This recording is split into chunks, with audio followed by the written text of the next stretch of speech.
Bonsoir, bonsoir, bonsoir. Je suis contente de vous accueillir ce soir. Il y a eu pas mal de personnes inscrites. Maintenant, il fait beau, c'est Pâques. Peut-être que vous êtes plutôt dans le jardin. Donc, merci d'être là pour ceux qui sont là et de me faire un coucou dans le chat pour être sûr que vous m'entendez bien, que vous me voyez et puis qu'on peut démarrer. Donc, bienvenue Patrick, bienvenue Anna et bienvenue ceux qui nous rejoindront peut-être en cours de route après qu'ils aient mangé. Donc, le thème de ce soir, c'est la dépendance affective. La dépendance affective, c'est un fléau qui touche beaucoup de monde aujourd'hui et vous allez comprendre pourquoi. C'est pas qu'on est fou, qu'on est faible, qu'on est dépressif ou etc. C'est vraiment quelque chose de très profond, biologique, qui est une réaction de survie en fait, bien malgré vous.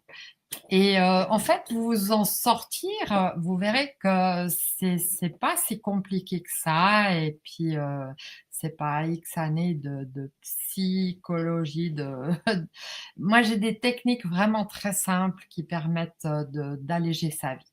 Donc pour comprendre ce que c'est la dépendance affective, il faut retourner 30 millions d'années en arrière, à l'époque où l'homme des cavernes vivait dans les cavernes avec sa femme, avec ses enfants.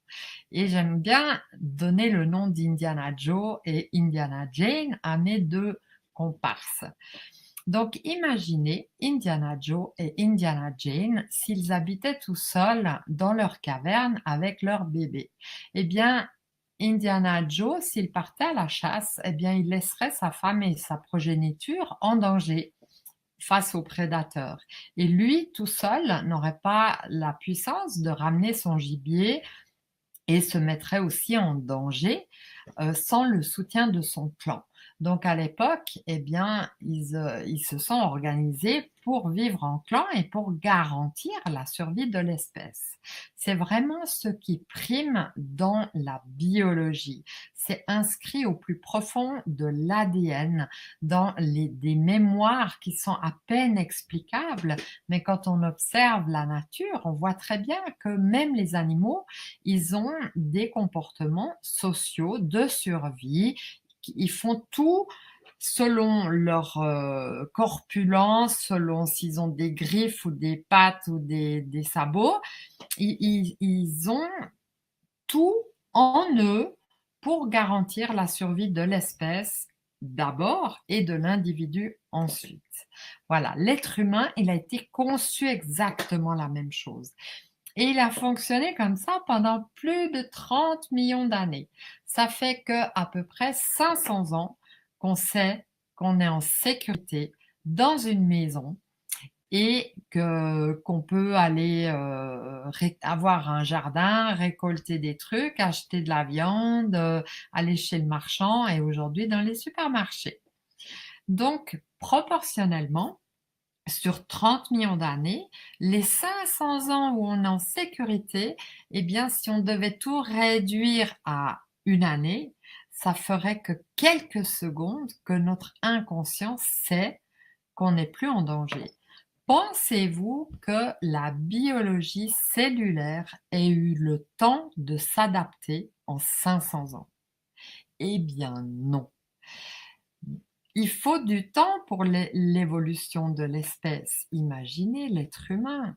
Donc, il a une intelligence, il sait créer des choses, mais au niveau de la biologie, eh bien, il fonctionne avec ses cellules et pas avec son cerveau. Sachez une chose, que la pensée, les choses qui font que vous êtes capable de créer, de travailler, de réfléchir, de structurer, de penser, eh bien, ça représente que 10% de votre cerveau. Le reste, c'est tout ce qui est invisible, c'est votre instinct de survie, c'est tout ce qui est imprimé dans votre ADN. Vous savez que chaque cellule de votre corps a un programme de survie qui est scanné à chaque microseconde en lien avec le cerveau, avec cette partie invisible qui fonctionne toute seule. Alors pensez-vous que vous pouvez, juste avec votre pensée, agir sur votre fonctionnement automatique? Eh bien non. Donc, qu'est-ce que vous avez besoin pour être des personnes autonomes qui ne souffriez pas de dépendance affective? C'est-à-dire que vous n'avez pas ni d'addiction, ni de dépendance au travail, au sport, à la nourriture, à la clope, à la drogue, au sexe, et à plein d'autres choses, des collectionnités aiguës, etc. Et à l'être humain, bien sûr, à l'affectif. Donc, qu'est-ce que vous auriez besoin pour ne pas vous trouver dans ce schéma? Eh bien, vous avez besoin d'amour et de protection. Oui, parce que on retourne il y a 30 millions d'années. Si maman ne vous aime pas d'un amour inconditionnel, eh bien, elle va vous mettre de côté, vous abandonner. Si elle vous aime d'un amour inconditionnel, elle va vous nourrir à son sein, mais aussi vous nourrir de cet amour et de la chaleur. Et elle va vous réchauffer.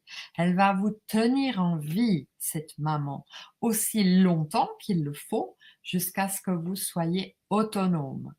Chez Indiana Jane, c'est comme ça que ça fonctionnait. Et papa, qu'est-ce qu'il fait? Papa, eh bien, lui, son travail, c'est de protéger sa progéniture et d'amener la nourriture, en fait. Après, hein, après que maman ait nourri son petit au sein, eh bien, papa s'occupe de la nourriture, la maman de la cueillette, etc. Donc, si papa n'aime pas sa progéniture de manière inconditionnelle, eh bien, il va la rejeter hors du clan. Et qu'est-ce qui se passe si ce petit est rejeté hors du clan? Il va mourir de faim et certainement encore plus vite mourir à cause d'un prédateur. Voilà. Donc, on a l'abandon, le rejet et ça, c'est les blessures les plus violentes qui puissent arriver à un petit bébé. OK?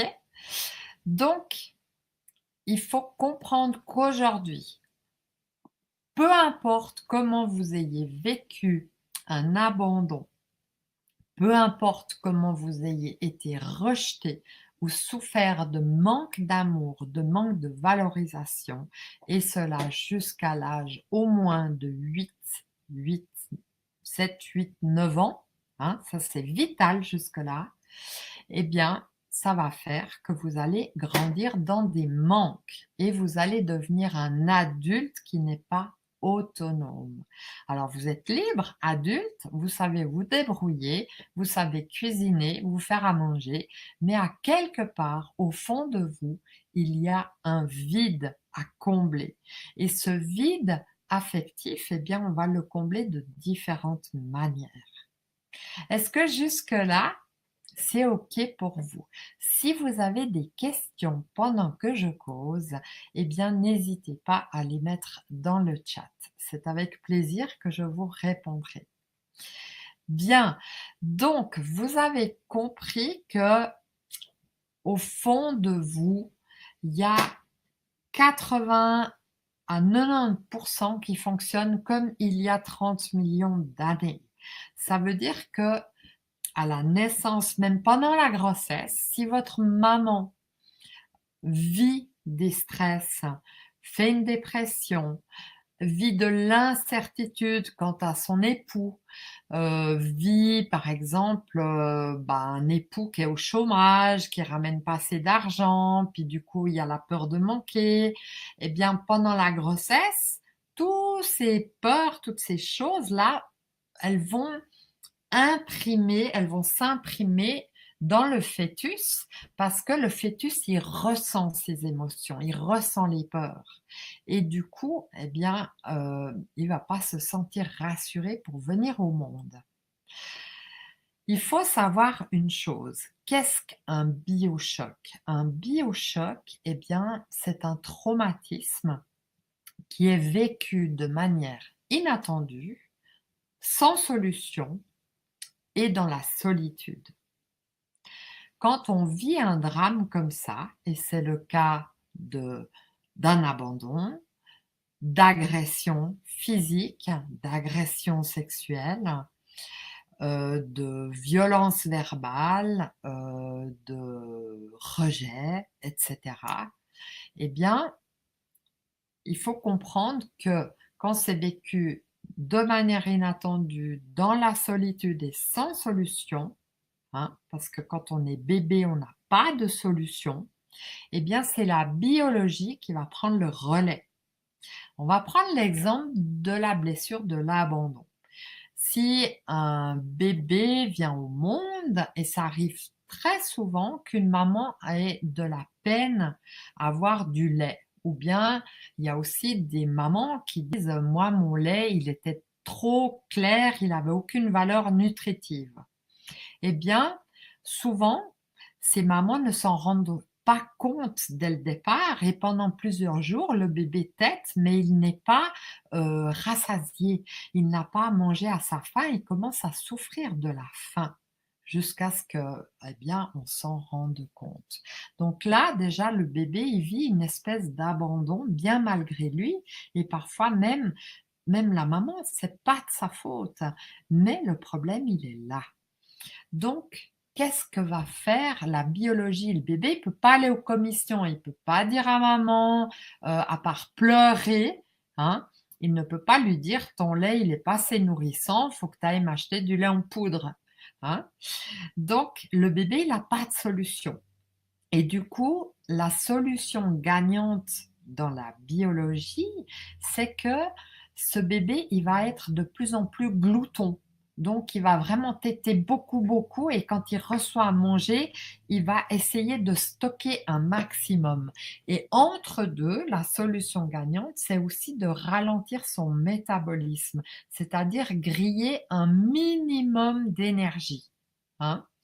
Donc, exactement, Patrick. Je reviendrai à votre chat. C'est super. Donc, il faut comprendre que la solution gagnante dans la biologie pour la survie de ce nourrisson, c'est de ralentir le métabolisme et d'avoir une attitude compulsive à la nourriture. Et ça, c'est déjà le départ de problèmes de poids. OK? Maintenant, j'aimerais venir à la remarque de Patrick qui dit très justement: «Oui, la dépendance affective ne doit pas être confondue avec la dépendance amoureuse». Style de phrase: «Je ne serais rien sans toi» au début des amours assez facilement dit et plutôt au sens autre que dépendance affective.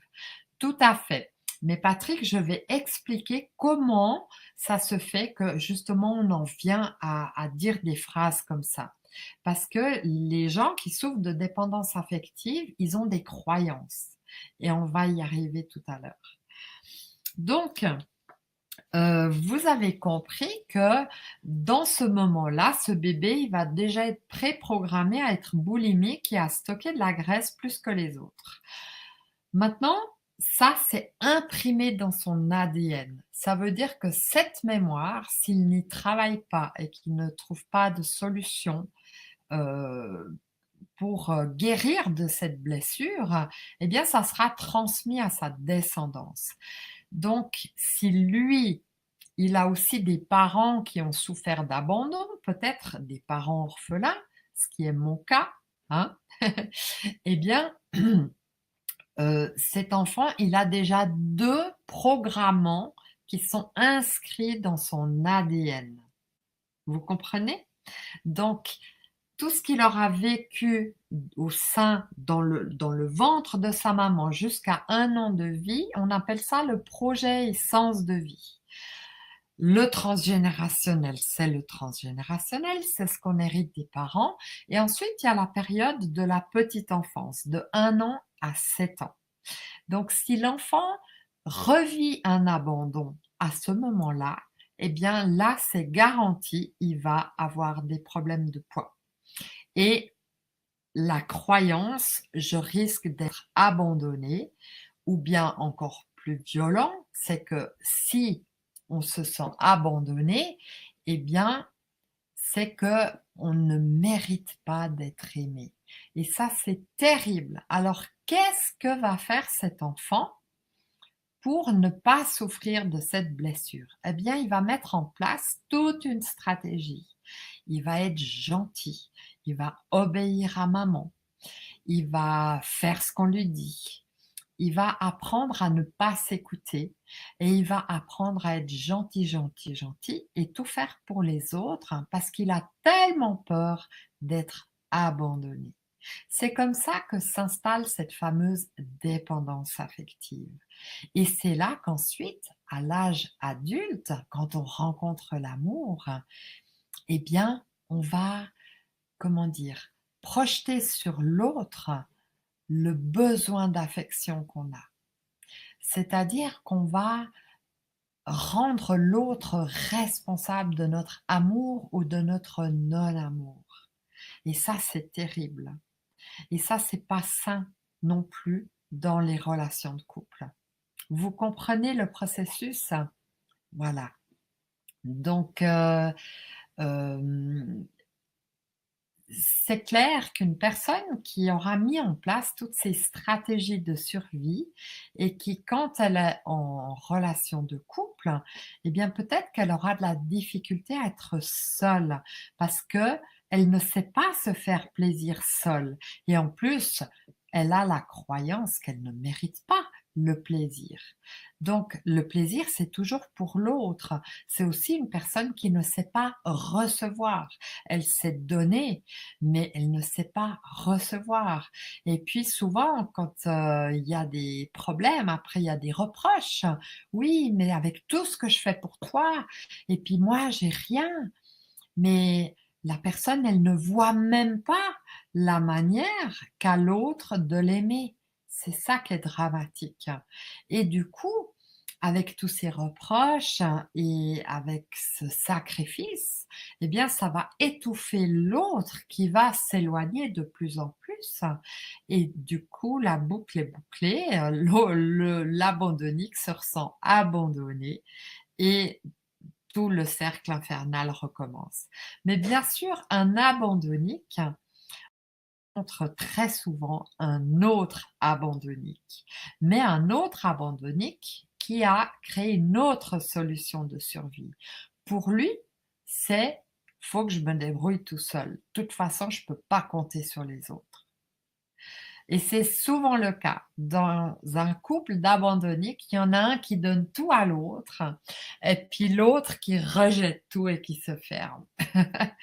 Donc pour l'avoir vécu pendant plus de 27 ans avec 2 personnes, donc j'étais mariée pendant 17 ans, j'étais en couple pendant près de 9 ans et demi et puis j'ai eu d'autres personnes, mais voilà, j'ai vu que progressivement dans ma vie, ça change et je rencontre, des personnes qui sont, au niveau de mon éveil à moi, au niveau de ma conscience, au niveau du développement que j'ai parcouru aujourd'hui. Et c'est vraiment chouette parce que, bah, chaque personne, va nous permettre de dépasser certaines choses.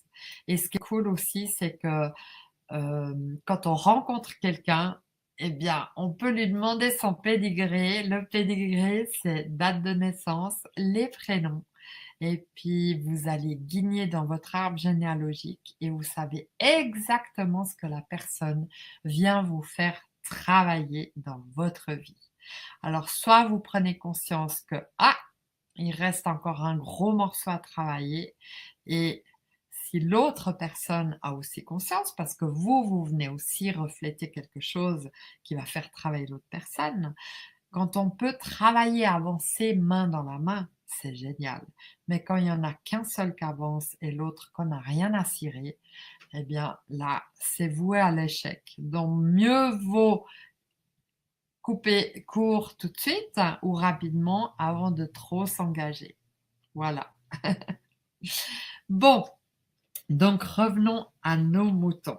Je pense que vous avez compris comment découlent justement les attitudes qui font qu'on va devenir des dépendants affectifs. Maintenant, le support. Le support, ben, vous avez compris par rapport à la nourriture. Eh bien, il y a aussi par rapport à la cigarette. Alors, la cigarette, c'est aussi une dépendance affective. On remplit le vide et surtout, surtout, surtout, il y a 3 facteurs. Le premier, c'est j'ai besoin de respirer mon air à moi. C'est quand l'air qu'on vous impose est toxique. Il faut bien comprendre qu'en médecine chinoise, le poumon est l'organe d'assimilation de ce qui se passe dans notre environnement. L'intestin est l'organe d'assimilation de ce que l'on ingère. OK? Donc, le poumon, lui, il est très sensible à ce qui se passe autour de nous. Si vous êtes avec des personnes qui sont de mauvais poil, etc., eh bien, c'est, voilà, j'ai besoin de ma clope, je vais aller respirer mon air à moi. Et puis, si vous avez remarqué, souvent dans les stages et tout, les seules personnes qui vont à l'extérieur prendre l'air, eh bien, c'est les fumeurs. Les autres, ben, ils s'en foutent, ils sont OK avec cet air. Ils n'ont pas ce problème d'avoir absolument besoin de respirer leur air à eux. Ça, c'est une problématique de la clope. La deuxième problématique qui peut arriver dans la cigarette, c'est si on a vécu dans un environnement qui est dangereux. Imaginez, le lapin ne sort de son trou que quand il y a le brouillard, pour ne pas être attrapé par l'oiseau de proie, le prédateur. Ça, c'est juste une image. Donc, un fumeur, quand il t'oreille comme ça, c'est que à quelque part, il se sent en danger et il a besoin d'enfumer son territoire. Oui, Patrick, effectivement, ce sont des dépendants affectifs. Simplement, le mot, on l'a attribué à des relations amoureuses, mais en fait, c'est surtout à de la dépendance et affective parce qu'on a manqué de ressources de nos parents. Il nous a manqué de l'amour, de la protection, de la valorisation. Il nous a manqué aussi tout un enseignement. D'ailleurs, j'ai envie de vous raconter une petite histoire. Oui, c'est juste, Patrick dit que les fumeurs commencent souvent tard. Oui, commencent à l'adolescence, quand ils ont besoin de liberté, genre 15 ans, 13, 14, 15 ans, ou 16 ans, parce qu'ils veulent faire comme ils veulent. C'est en pleine crise d'adolescence que souvent on commence à fumer, parce que nos parents, ils nous font chier et qu'on veut faire comme on veut nous. Ça veut dire qu'on a besoin de respirer notre air à nous et que les choses qu'on nous impose et leur morale et tout ça, eh bien, ça nous pompe l'air. Moi, j'ai effectivement commencé à fumer vers 17-18 ans aussi, parce que mes parents ne me laissaient pas sortir. Et même à 20 ans, quand j'avais un amoureux, eh bien, un soir, j'ai dit, «Ce soir, je vais dormir chez mon ami, chez mon chéri» et mon père m'a dit: «Soit tu restes à la maison et on paye tes études, soit tu vas chez ton chéri et tu te démerdes». J'ai dit: «Mais il y a pas de problème, moi j'ai 20 ans, je vais dormir chez mon chéri, je fais ce que je veux». Il a pris mon matelas, mes affaires et loin et voilà et voilà, j'ai été éjectée de la maison comme ça. Donc vous imaginez. Bref, j'ai bien fumé pendant longtemps et maintenant je suis à la vapoteuse sans nicotine. J'arrive bientôt à la fin de tout ça. Et je voulais, avec tout le travail que je fais, j'ai déjà une fois arrêté de fumer, mais j'avais pris 10 kilos. Donc je voulais redevenir une non-fumeuse et que ça s'arrête tout seul. Et je suis vraiment sur un bon chemin pour ça. Donc Patrick nous dit, c'est pas aussi à cause qu'on veut faire comme les autres. Oui, bien sûr, ça c'est une excuse. Mais en finalité, il y a même s'il y a des jeunes, ils essayent une fois, deux fois, ça leur plaît pas la clope et du coup, ils vont pas devenir des fumeurs, hein. Il y a ma sœur, elle, elle fume, elle peut fumer une clope et plus fumer pendant une semaine et puis finir un paquet pendant un week-end. C'est pas une vraie fumeuse, elle. Voilà. Donc, les vrais fumeurs, il y a des vrais fumeurs, il y a des fumeurs occasionnels pour faire comme les autres, comme ça. Mais ceux-là, ils sont pas accros à la clope. Et puis, il y a les non-fumeurs, ceux qui n'ont jamais fumé, voilà, qui n'ont pas démarré. Donc, oui, l'histoire que je voulais vous raconter. Eh bien, vous verrez qu'à la fin de cette histoire, si dans votre cœur ça fait un oups, eh bien, vous allez ressentir ce truc-là qui fait partie de la dépendance affective. Eh bien, c'est l'histoire de 3 bébés ours, ou 2, peu importe, on s'en fout, c'est des bébés ours qui, qui ont été élevés par maman ours. En fait, le papa, lui, il s'en va hein, quand les bébés ours viennent au monde. Ça devient plutôt un prédateur. Donc la mère, elle protège vraiment ses petits. Et puis, c'est à travers le jeu qu'elle va leur enseigner à se nourrir, à chasser, à se protéger, à jouer et avoir à se reproduire. Voilà. Et pendant pendant de nombreuses années, jusqu'à ce que les oursons soient totalement autonomes. Cette maman ours, elle ne va jamais lâcher ses petits dans la nature sans être certaine que ces bébés ours aient toute la connaissance pour être autonomes et se débrouiller dans la vie. Alors, comment ça se passe? Eh bien, quand ces petits sont autonomes, maman ours s'en va dans la forêt, dans une autre forêt, loin, loin, loin de là où elle a l'habitude d'aller. Et les petits oursons la suivent. Et tout d'un coup, elle va pousser le cri du danger. Et comme ils ont appris, les oursons, ils grimpent aux arbres. Et ils attendent la fin du danger. Eh bien, pendant que les petits sont en haut de l'arbre, maman ours se barre. Elle s'en va. Elle retourne chez elle ou ailleurs. Je ne sais pas exactement. Mais en tout cas, les bébés oursons, ils vont rester pendant 1 heure, 2 heures, 3 heures en haut et ils attendent le cri de la fin du danger. Et à un moment donné, eh bien, ils vont descendre de l'arbre et là, ils vont se lancer dans la vie. Quand j'ai entendu cette histoire, je me suis dit, oh les pauvres, ça m'a touchée, ça m'a fait mal au cœur. Mais en fait, non, il n'y a aucun souci. Ils savent tout, ces bébés oursons. Donc, ils ne sont pas inquiets. Ils y vont dans la nature. Ils font leur vie, ils grandissent et puis c'est à leur tour de faire la même chose avec leur futur bébé. Vous comprenez? Si ça ne vous touche pas, cette histoire, eh bien, c'est que vous n'avez pas du tout de problème affectif. Voilà. Donc, on continue. Vous avez compris, par rapport à la cigarette, il y a un troisième conflit aussi émotionnel qui peut être à la cause de problèmes de cigarette. Et c'est si chez les ancêtres, il y a eu des gens qui ont été gazés pendant la guerre, s'il y a eu des morts dans les tranchées, puis que ça sent la mort et tout ça, eh bien aussi peut-être si dans le ventre vous avez grandi avec un jumeau et puis que le jumeau est mort pendant la grossesse. Bref, le fait de fumer, ça peut cacher l'odeur du mort. Vous comprenez? Donc c'est quand ça pue la mort, eh bien la meilleure solution, c'est de fumer la clope. Donc c'est des gens qui sont super sensibles aux odeurs et puis qui ont besoin de... Parce qu'en plus, ça anesthésie l'odorat de fumer. Ça brûle je ne sais plus comment on appelle ça, les petites senseurs qui font qu'on a un bon odorat. Voilà, ça c'est pour la clope. Ensuite, qu'est-ce qu'on a comme addiction? Eh bien, l'addiction au travail. Prenons cette addiction-là.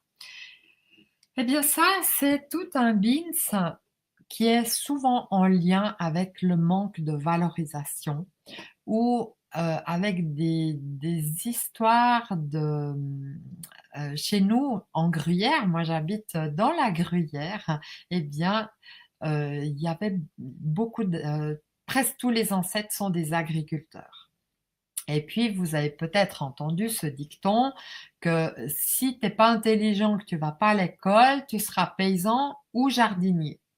Aujourd'hui, ça fonctionne plus parce que quand on est agriculteur, il faut presque avoir fait euh, maths sup et compagnie et chimie et compagnie, tellement c'est devenu compliqué. Le jardinage aussi, avec ben, tous ces trucs de permaculture, ben, quand on entretient les jardins, les gens aujourd'hui, ils veulent vraiment qu'il y ait aussi une énergie, de la beauté, des trucs, et tout un savoir-faire en biodynamie, etc. Bref. Donc, les personnes qui viennent chez moi en thérapie et qui souffrent de dévalorisation, ils ont souvent des ancêtres qui les ont empêchés de faire ce pourquoi ils sont destinés. Si tout d'un coup ils voulaient être écrivain, s'ils voulaient faire des études et tout, eh bien, c'était le genre de reproche, ouais, mais toi, tu vas pas user le manche, comme on dit chez nous.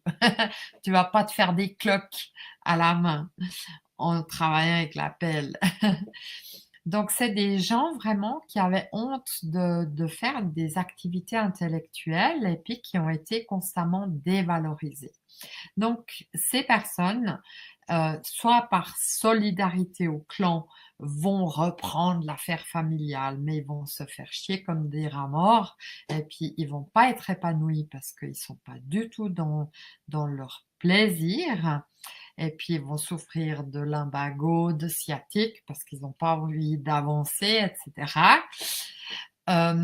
Ou alors, si ils ont vraiment choisi leur voie, eh bien, ils vont devoir tout le temps prouver.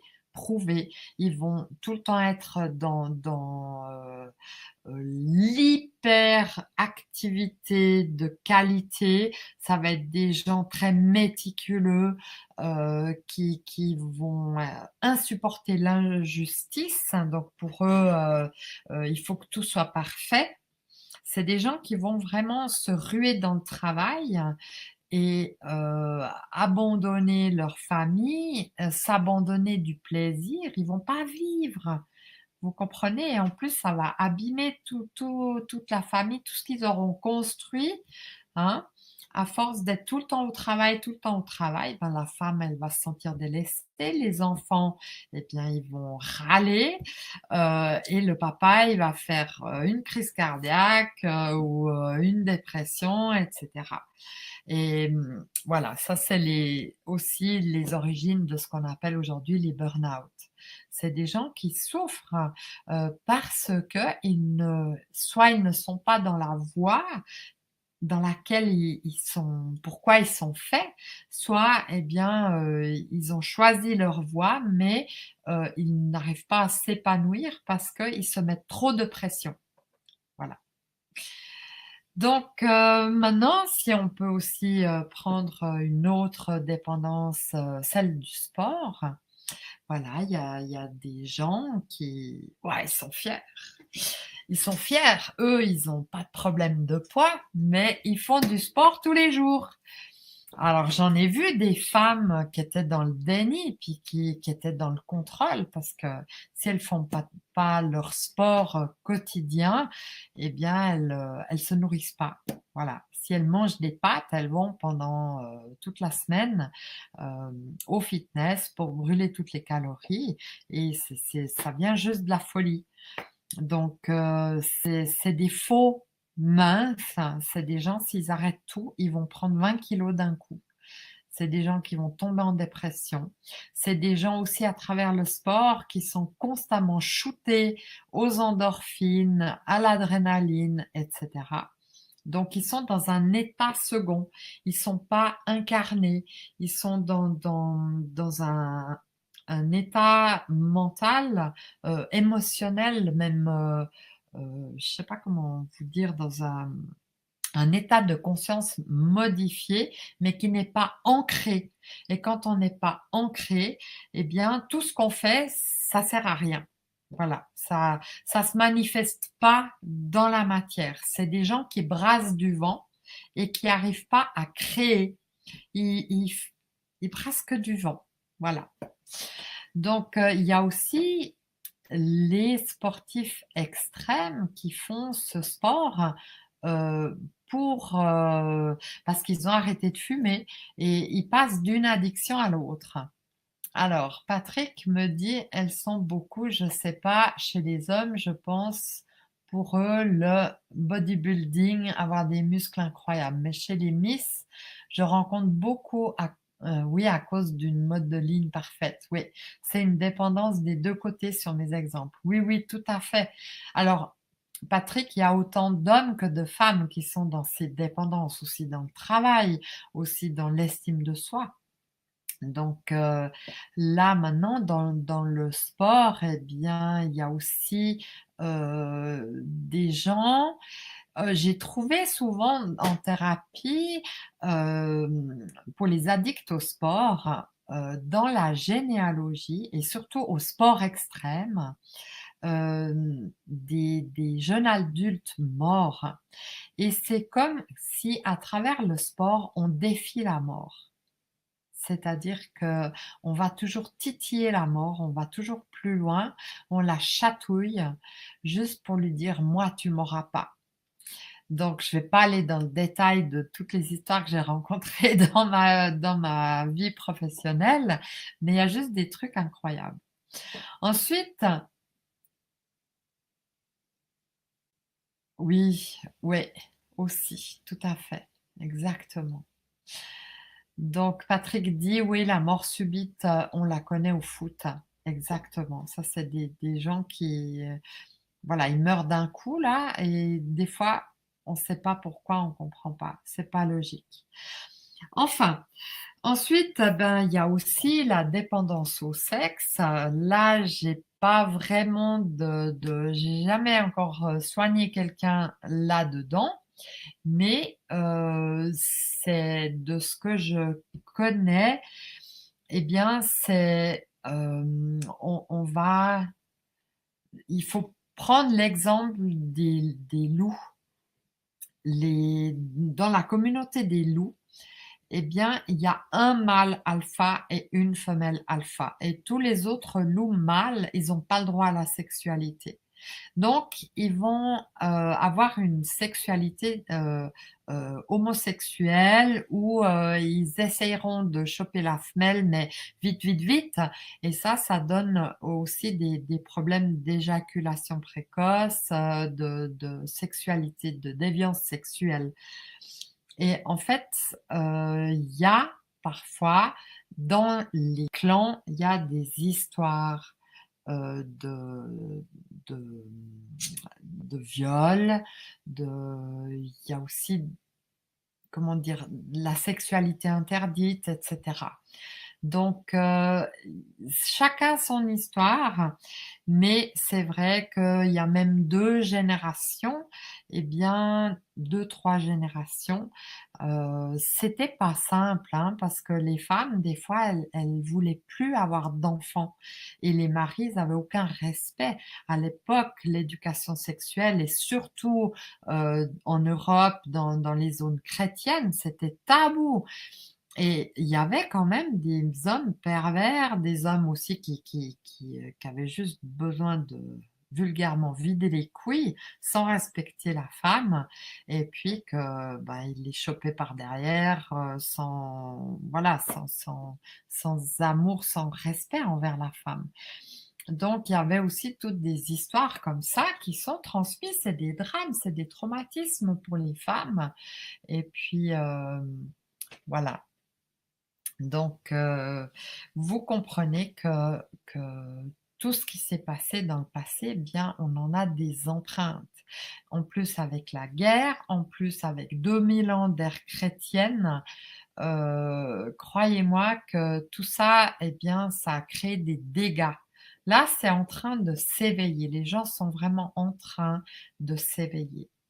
Il y a vraiment de grandes prises de conscience et toutes les personnes qui s'éveillent et qui prennent conscience et qui sont dans le pardon de tout ce qui s'est passé, de ce qu'ils ont hérité et qui veulent s'en sortir, eh bien ces personnes, elles ont aujourd'hui des outils formidables, très efficaces, très rapides, qui leur permettent de libérer leur descendance, de se libérer eux-mêmes et toute leur descendance de tous ces drames-là. Voilà. Donc les techniques, j'en parlerai lors du deuxième webinaire. Alors Anna, elle nous met: «Et le contraire, je n'arrive pas à travailler. Si je travaille, je gagne très peu».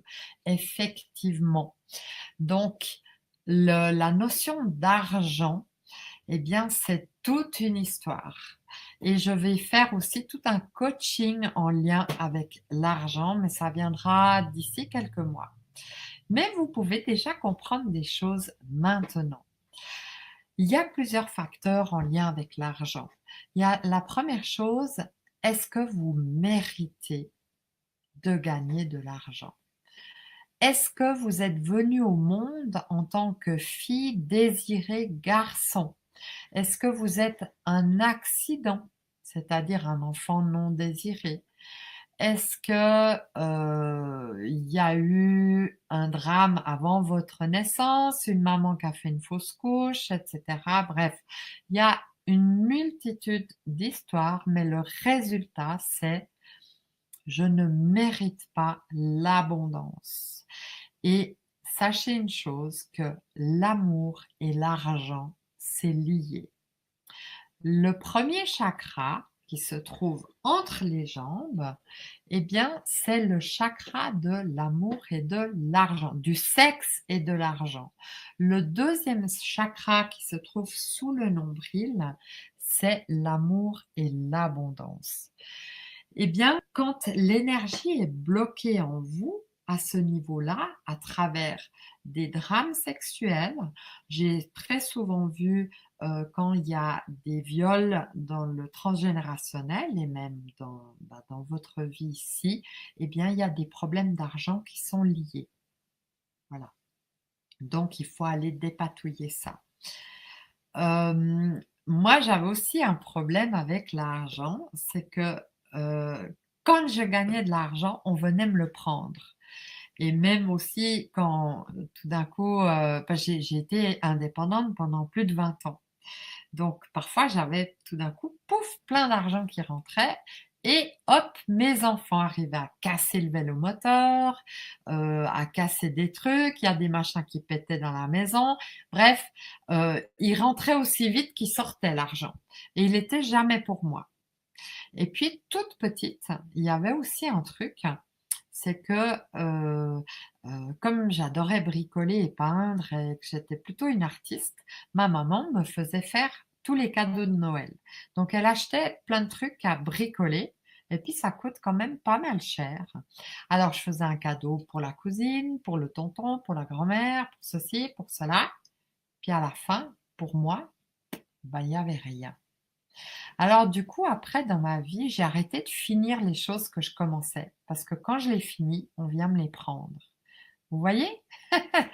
Il y avait pas mal de choses à régler aussi dans ma vie. Donc Anna, effectivement, il faudra aller sur la piste de comprendre pourquoi, eh bien, le travail ne vient pas. Pourquoi est-ce que l'argent que vous gagnez, c'est trop peu? OK? Donc, je peux pas vous faire ce soir, des séances individuelles, j'aimerais bien, mais, vous savez maintenant que qu'il y a plein de pistes et que je peux vous aider pour plein de choses. Bien, donc vous avez compris comment ça fonctionne la dépendance et la dépendance affective. Il faut bien comprendre que, chaque fois les manières qu'on a de compenser le manque affectif, eh bien, on le compense avec une dépendance. C'est pour remplir le vide qu'on a à l'intérieur de soi, le manque d'estime, le manque d'amour, le manque de valeur, le manque de confiance, les peurs, etc. Donc on se remplit, peu importe avec quoi, que ce soit de l'alcool, de la clope, de la nourriture, etc. On doit remplir le vide et être et en fait, ce besoin de remplir, c'est aussi quand on se sent seul, quand on est séparé de la personne qui est censée nous amener du bonheur. C'est ça la dépendance affective. Sortir de cette dépendance affective, c'est devenir autonome, être capable de dire non en se respectant, être capable de s'octroyer du plaisir et à dire j'ai de la valeur, ce que je fais, ça vaut quelque chose et je le fais pour moi, mais aussi pour les autres, mais d'abord pour moi. Parce que si vous ne le faites pas d'abord pour vous, si vous êtes foutu, fracassé, fatigué, épuisé, c'est qui va aider les autres? Ben, il n'y aura plus personne. Donc, pensez à vous d'abord, c'est juste le bon sens. Il faut comprendre ça. Un dépendant affectif, il a toutes les peines du monde à s'octroyer du plaisir, à penser à lui, à prendre rendez-vous pour lui, à dépenser de l'argent pour lui d'abord. Quand j'allais en vacances, j'achetais des cadeaux et des souvenirs pour tout le monde. Maintenant, plus rien du tout, juste un petit truc pour mes gosses, mais je me fais des cadeaux pour moi. Parce que merde, à moi, il n'y a jamais personne qui m'a ramené un truc des vacances, à part mes enfants. Voilà, vous comprenez? Extra. Donc, si vous avez des questions, il est temps de me les poser. Et sinon, ce soir, on va arrêter parce que je vais faire une deuxième conférence lundi. Je l'ai prévu lundi, j'ai complètement oublié que c'était Pâques. Mais bon, alors, vous deux qui êtes là, et ça me ferait plaisir de vous revoir ensemble le lundi. Est-ce que lundi, ça vous convient? Parce que sinon, je peux changer de jour et puis j'envoie un mail à toutes les personnes qui sont inscrites. Donc, dites-moi si lundi soir vous êtes dispo ou si vous voulez qu'on change de jour.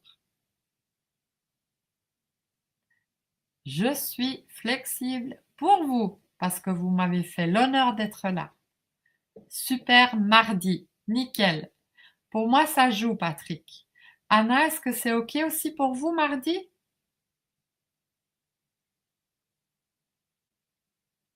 Donc, en attendant qu'Anna réponde, je confirme qu'on fera la deuxième conférence mardi à 20 heures. Et donc Patrick me dit beaucoup pourront pas, Pâques aussi. Oui, c'est vrai.